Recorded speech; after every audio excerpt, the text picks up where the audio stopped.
இந்த செய்தியை உங்களுக்காக வழங்குவது அருண் மசாலா. 1983 ஆண்டிலிருந்து தரத்துடன் தன்மை மாறாத அறுசுவை சமையலுக்கான அருண் மசாலா.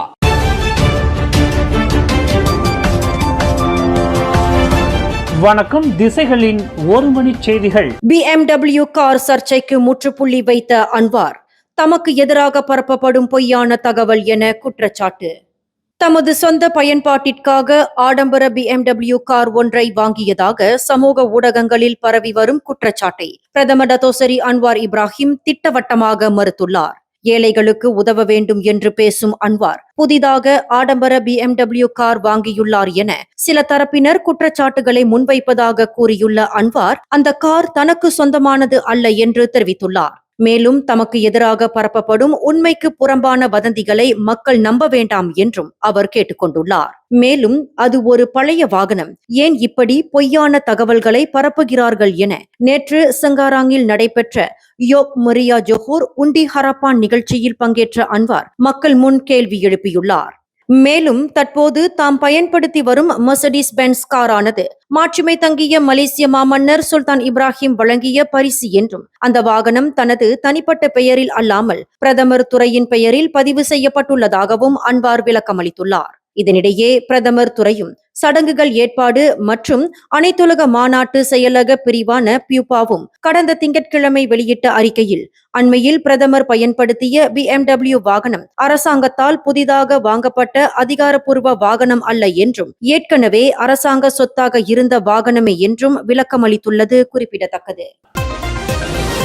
மலேசியாவில் நீண்ட காலம் பிரதமராக பணியாற்றிய முன்னாள் பிரதமர் டாக்டர் மகாதீர் முகமது இன்று ஜூலை 10 தனது 101வது பிறந்த நாளை கொண்டாடுகிறார். கடந்த 1925 ஆண்டு ஜூலை 10 கடா மாநிலத்தின் அலோஸ்தார் நகரில் பிறந்த மகாதீர் 9 உடன்பிறப்புகளில் இளையவராவார். மேலும் கடந்த 1956 ஆண்டு திருமணம் செய்து கொண்ட அவரது மனைவி ஹம்சா அலியும் இன்னும் 2 நாட்களில் தனது 100வது பிறந்த நாளை எட்ட உள்ளார். இதனிடையே இவ்வாண்டின் தொடக்கத்தில் வீட்டில் கால் இடறி விழுந்ததில் மகாதீருக்கு இடுப்பு எலும்பு முறிவு ஏற்பட்டது. அதனைத் தொடர்ந்து தேசிய இருதய சிகிச்சை கழகமான IJN மருத்துவமனையில் அனுமதிக்கப்பட்ட அவர் வயது மூப்பு காரணமாக அறுவை சிகிச்சையை தவிர்த்து உடற்பயிற்சி மூலம் சிகிச்சை பெற அவர் முடிவு செய்தார். அதேவேளையில் இடுப்பு எலும்பு முறிவுக்கு பிறகு மகாதீர் தற்போது சக்கர நாட்காலியை பயன்படுத்தி வந்தாலும் கூட தொடர்ந்து பொது நிகழ்ச்சிகளில் பங்கேற்று வருகிறார். அண்மையில் கடந்த ஞாயிற்றுக்கிழமை லங்காவியில் பொதுமக்களை சந்தித்து உரையாடியது குறிப்பிடத்தக்கது.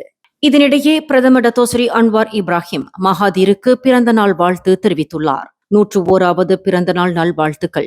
நீங்கள் நல்ல உடல் நலத்துடனும் இறைவனின் அருளுடனும் நீண்ட ஆயுளுடன் வாழ வாழ்த்துகிறேன் என்று அன்வார் தமது முகநூல் பதிவில் குறிப்பிட்டுள்ளார். அத்துடன் தாம் மகாதீர் ஆட்சியில் துணை பிரதமராக பணியாற்றிய காலத்தில் இருவரும் மகிழ்ச்சியாக உரையாடி கொண்டிருந்த பழைய புகைப்படத்தையும் அன்வார் பகிர்ந்துள்ளார். 3 யானைகள் இடமாற்றம் செய்யப்பட்ட விவகாரத்தில் இயற்கை வளங்கள் மற்றும் சுற்றுச்சூழல் நிலைத்தன்மை துறையின் முன்னாள் அமைச்சர் நிக் நஸ்மி நிக் அஹ்மத் 53 மில்லியன் ரிங்கிட் லஞ்சம் பெற்றதாக கூறப்படும் குற்றச்சாட்டுகளை உறுதிப்படுத்தும் வகையிலான எந்தவொரு அடிப்படை ஆதாரமும் கிடைக்கவில்லை என்று மலேசிய ஊழல் தடுப்பு ஆணையமான SPRM அறிவித்துள்ளது. தைப்பிங் மிருகக்காட்சி சாலையிலிருந்து ஜப்பான் நாட்டின் ஒசாகா நகரில் உள்ள தேனோஜி உயிரியல் பூங்காவிற்கு டாரா, அமோய் மற்றும் கல்லாட் ஆகிய 3 ஆசிய யானைகள் கடந்த மார்ச் மாதம் மாற்றப்பட்ட விவகாரம் தொடர்பாக இந்த குற்றச்சாட்டுகள் எழுந்தன.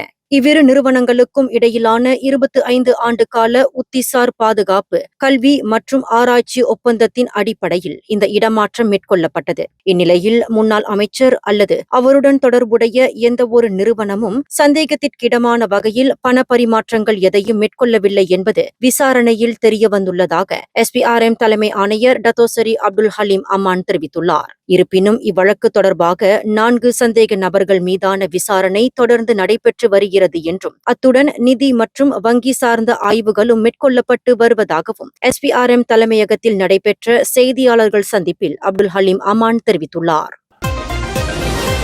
மலேசியாவில் இவ்வாண்டு டெங்கி காய்ச்சல் பாதிப்பு மற்றும் உயிரிழப்புகள் கணிசமாக அதிகரித்துள்ளதாக சுகாதார அமைச்சு தெரிவித்துள்ளது. கடந்த ஜூலை 9 வரையிலான நிலவரப்படி நாடு முழுவதும் 42,848 டெங்கி பாதிப்பு மற்றும் 34 உயிரிழப்புகள் பதிவாகியுள்ளன. கடந்த ஆண்டு இதே காலகட்டத்துடன் ஒப்பிடுகையில் 31,790 பாதிப்புகள் மற்றும் 19 உயிரிழப்புகள் மட்டுமே பதிவாகியிருந்தன. இதன் அடிப்படையில் டெங்கி பாதிப்பு 34.8%, உயிரிழப்புகள் 78.9% உயர்ந்துள்ளதாக தெரிவிக்கப்பட்டுள்ளது. மொத்தம் டெங்கி பாதிப்புகளில் 63.5% ஸ்லாங்கூர், கோலாலம்பூர் மற்றும் புத்ராஜயா ஆகிய பகுதிகளில் பதிவாகியுள்ளதாக சுகாதார அமைச்சு தெரிவித்துள்ளது.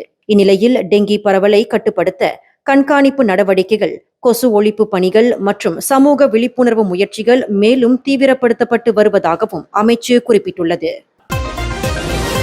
நாளை ஜொஹூரில் நடைபெறவுள்ள 16வது மாநில தேர்தலை முன்னிட்டு வாக்காளர்களாக பதிவு செய்துள்ள ஊழியர்கள் தங்களது ஜனநாயக கடமையை நிறைவேற்றும் வகையில் அவர்களுக்கு போதுமான நேரம் வழங்குமாறு முதலாளிகளுக்கு தேர்தல் ஆணையம் அறிவித்துள்ளது. இதுகுறித்து தேர்தல் ஆணையத்தின் செயலாளர் கைருல் ஷஹரில் இட்ரூஸ் வெளியிட்டுள்ள அறிக்கையில், சில நிறுவனங்கள் தங்களது ஊழியர்களுக்கு வாக்களிக்க செல்ல போதுமான நேரம் வழங்காமல் இருக்கக்கூடும் என பொதுமக்கள் கவலை தெரிவித்துள்ளதாக குறிப்பிட்டுள்ளது.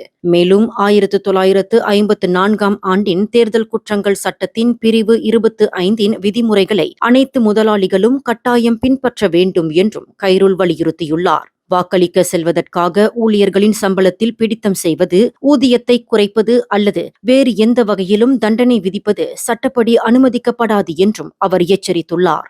மேலும் பதிவு செய்யப்பட்ட வாக்காளர்களாகிய ஊழியர்கள் தங்களது வாக்களிக்கும் உரிமையை சுதந்திரமாக பயன்படுத்துவதற்கு முதலாளிகள் ஒத்துழைப்பு வழங்க வேண்டும் என்றும் தேர்தல் ஆணையம் தெரிவித்துள்ளது. விவாகரத்துக்கு பிறகு குழந்தையின் பராமரிப்பு உரிமை ஒரு பெற்றோருக்கு வழங்கப்பட்டால் அவருக்கு தனி பாதுகாப்பு உரிமை தானாக கிடைக்காது என்று புத்ராஜயா அப்பீல் நீதிமன்றம் தீர்ப்பளித்துள்ளது. மற்றொரு பெற்றோரின் பாதுகாப்பு உரிமையை நீக்குவதற்கு தனியான சட்டப்பூர்வ காரணம் இருக்க வேண்டும் என்றும் நீதிமன்றம் தெரிவித்துள்ளது. கடந்த 2018ஆம் ஆண்டு தம்பதியர் ஒருவரின் விவாகரத்தின் போது தாய்க்கு குழந்தையின் பராமரிப்பு உரிமையும் இருவருக்கும் கூட்டு பாதுகாப்பு உரிமையும் வழங்கப்பட்டிருந்தது. பின்னர் சூழல் மாற்றத்தின் காரணமாக புத்ராஜயா உயர்நீதிமன்றம் பராமரிப்பு மற்றும் தனி பாதுகாப்பு உரிமையை தந்தைக்கு வழங்கியிருந்தது. இந்த உத்தரவை தற்போது பகுதியளவில் மாற்றியுள்ள அப்பீல் நீதிமன்றம் 13 வயது சிறுவனின் விருப்பத்தின் அடிப்படையில் பராமரிப்பு உரிமை தந்தையிடமே தொடரலாம் என்றும், ஆனால் தாயின் பாதுகாப்பு உரிமையை நீக்க போதுமான ஆதாரம் இல்லாததால் கூட்டு பாதுகாப்பு உரிமை தொடரும் என்றும் தீர்ப்பளித்துள்ளது. மேலும் குழந்தையின் அன்றாட முடிவுகளை தந்தை எடுக்கலாம். ஆனால் கல்வி, சமயம், மருத்துவ சிகிச்சை, கடப்பிதழ், வெளிநாட்டு பயணம் உள்ளிட்ட முக்கிய முடிவுகள் குறித்து இரு பெற்றோரும் இணைந்து ஆலோசிக்க வேண்டும் என்றும் நீதிமன்றம் உத்தரவிட்டுள்ளது. மலாக்காவில் உள்ள ஓர் இடைநிலைப் பள்ளியில் 1ஆம் படிவத்தில் பயிலும் 13 வயது மாணவர் ஒருவர் பேனா கத்தியை காட்டி சக மாணவர்களை விரட்டியதாக கூறப்படும் சம்பவம் தொடர்பாக பள்ளி நிர்வாகம் போலீஸ் புகார் அளித்துள்ளது. இதுகுறித்து அலோர்கஜா மாவட்ட போலீஸ் தலைவர் அஹ்மத் அபுபக்கார் கூறுகையில், இச்சம்பவம் நேற்று வியாழக்கிழமை பிற்பகல் 2:50 மணியளவில் பள்ளி மண்டபத்தில் நடைபெற்ற மாணவர் பாராட்டு நிகழ்ச்சியின் போது நிகழ்ந்ததாக தெரிவித்துள்ளார். முதற்கட்ட விசாரணையில் இரு மாணவர்கள் தொடர்ந்து ஐஸ் கட்டிகளை எரிந்து தொந்தரவு செய்ததால் ஆத்திரமடைந்த அந்த 13 வயது மாணவர் தனது பென்சில் பெட்டியில் இருந்த பேனா கத்தியை எடுத்துக்கொண்டு அவர்களில் ஒருவரை சுமார் 50 மீட்டர் தூரம் விரட்டியதாக போலீசார் தெரிவித்துள்ளனர். இதனையடுத்து மற்ற மாணவர்களும் அச்சத்தில் அங்கிருந்து தப்பியோடிய நிலையில் இச்சம்பவம் குறித்து போலீசார் விசாரணை நடத்தி வருகின்றனர்.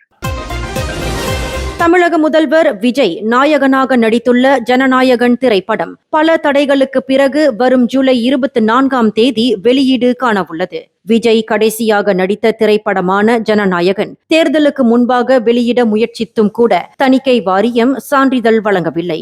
இந்நிலையில் சட்டமன்ற தேர்தலில் விஜய் தலைமையிலான தாவேகா கட்சியானது மாபெரும் வெற்றி பெற்று தற்போது விஜய் தமிழக முதல்வராகவும் பொறுப்பேற்று ஆட்சி நடத்தி வருகின்றார். இந்த சூழ்நிலையில் ஜனநாயகன் படத்துக்கு சான்றிதழ் வழங்கியிருப்பதாக தணிக்கை வாரியம் அதிகாரப்பூர்வமாக அறிவித்துள்ளது. மேலும் வரும் ஜூலை 24ஆம் தேதி உலகம் முழுவதும் இத்திரைப்படமானது பிரம்மாண்ட வெளியீடு காண உள்ளதாக தகவல்கள் கூறுகின்றன. இந்த செய்தியை உங்களுக்காக வழங்கியது அருண் மசாலா. 1983ஆம் ஆண்டிலிருந்து தரத்துடன் தன்மை மாறாத அறுசுவை சமையலுக்கு அருண் மசாலா. மேலும் செய்திகளை தெரிந்து கொள்ள கீழே இருக்கும் பெல் பட்டனை அழுத்துங்கள்.